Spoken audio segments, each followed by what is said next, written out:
सोचकर देखिए, एक ऐसे पिता के बारे में जिसने अपनी आंखों के ठीक सामने अपने चारों बेटों को धर्म के लिए कुर्बान होते देखा और फिर भी उसकी आस्था जरा भी नहीं डगमगाई।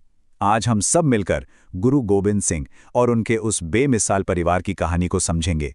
ये एक ऐसी कहानी है जो सच में साहस और बलिदान की हर परिभाषा को चुनौती देती है। तो चलिए इसी सवाल से शुरुआत करते हैं। सच कहें तो यही सवाल इस पूरी दास्तान का, इस पूरी कहानी का दिल है। एक ऐसे गुरु की कहानी जिनका पूरा का पूरा परिवार, हर एक सदस्य कुर्बानी का एक प्रतीक बन गया। तो कहानी की शुरुआत होती है साल 1666 में पटना साहिब से। यहाँ एक ऐसे बच्चे का जन्म हुआ जिसका नाम रखा गया गोविंद राय। उनके पिता थे 9वें सिख गुरु, गुरु तेग बहादुर। और देखिए, ये किस्मत ही थी कि उनकी नियति में इतिहास को एक नया आकार देना लिखा था। मतलब ये कोई साधारण जन्म तो बिल्कुल नहीं था। अगर उनके जीवन को समझना है तो इन 3 बहुत महत्वपूर्ण घटनाओं को देखना होगा।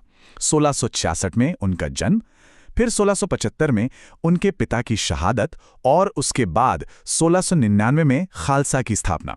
चलिए एक एक करके देखते हैं कि ये सब हुआ कैसे। साल था 1675, जगह दिल्ली का चांदनी चौक। यहीं पर गुरु तेग बहादुर का शीश कलम कर दिया गया। क्यों? क्योंकि उन्होंने औरंगजेब के जुल्म के आगे झुकने से, अपना धर्म बदलने से साफ इनकार कर दिया था।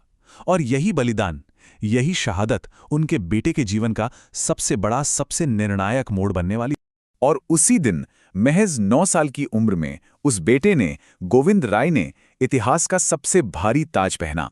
वो 10वें सिख गुरु बने, गुरु गोविंद सिंह।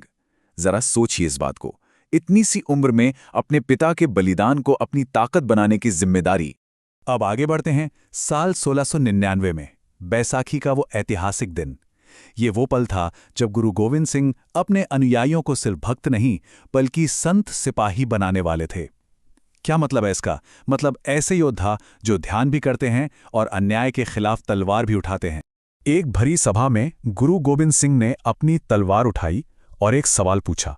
इस सवाल के बाद पूरे मैदान में एकदम सन्नाटा छा गया। किसी को समझ नहीं आ रहा था कि गुरु मांग क्या रहे हैं। क्या वो सच में किसी का सिर मांग रहे थे? लेकिन फिर उस सन्नाटे को तोड़कर एक व्यक्ति आगे आया, फिर दूसरा, फिर तीसरा, चौथा और फिर 5वां। ये 5 लोग ही पंच प्यारे कहलाए।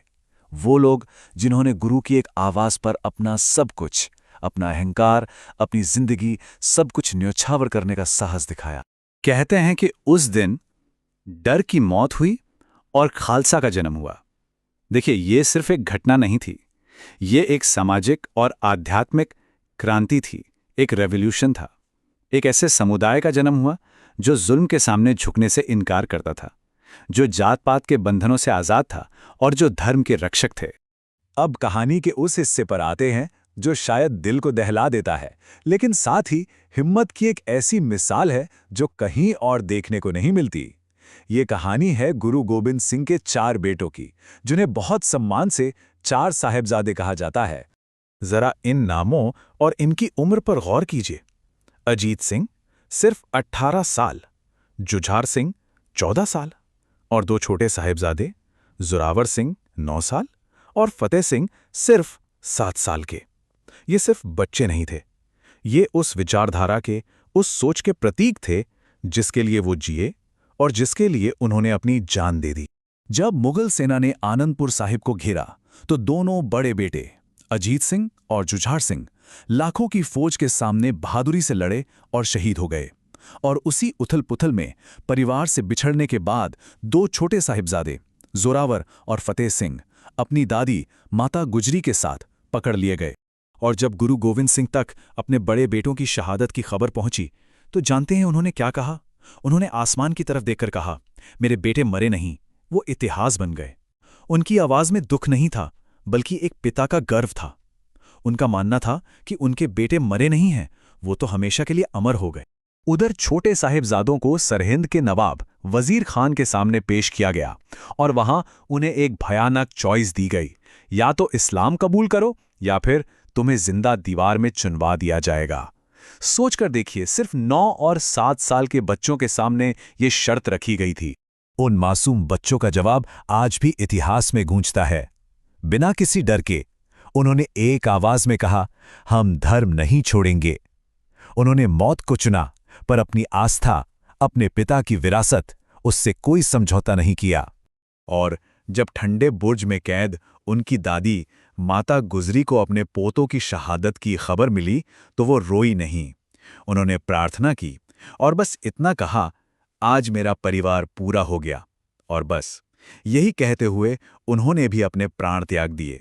तो अपने पूरे परिवार की कुर्बानी के बाद गुरु गोविंद सिंह ने एक ऐसा फैसला लिया जिसने उनके व्यक्तिगत नुकसान को पूरी मानवता के लिए एक स्थायी शक्ति में बदल दिया। साल था 1708, जगह नांदेड़। यहीं पर गुरु गोविंद सिंह ने अपनी आखिरी और सबसे महत्वपूर्ण घोषणा की। एक ऐसी घोषणा जिसने आने वाले भविष्य के लिए सिख पंथ का रास्ता हमेशा के लिए तय कर दिया। उन्होंने कहा, सब सिखन को हुक्म है, गुरु मान्यो ग्रंथ। इसका मतलब क्या है? मतलब अब से कोई भी इंसानी गुरु नहीं होगा। उन्होंने पवित्र ग्रंथ गुरु ग्रंथ साहिब को हमेशा के लिए एक जीवित गुरु घोषित कर दिया। ये एक रेवोल्यूशनरी कदम था जिसने आध्यात्मिक पावर को किसी एक इंसान से हटाकर सीधे शब्द और संगत यानी समुदाय के हाथों में सौंप दिया। तो इस फैसले का सीधा सा मतलब ये था कि एक इंसान चला जाएगा, एक परिवार कुर्बान हो जाएगा, लेकिन वो सोच, वो सिद्धांत, वो गुरु ग्रंथ साहिब के रूप में हमेशा हमेशा के लिए जिंदा रहेंगे और सिखों को रास्ता दिखाते रहेंगे। तो इस पूरी कहानी का सार क्या है? आखिर में हम क्या समझें? यही कि 4 बेटे, माँ, पिता, पूरा का पूरा परिवार कुर्बान हो गया, लेकिन धर्म नहीं बिका, स्वाभिमान नहीं झुका और आस्था की जो लौ थी वो कभी नहीं बुझी। गुरु गोविंद सिंह और उनका परिवार, ये सिर्फ इतिहास का एक पन्ना नहीं है।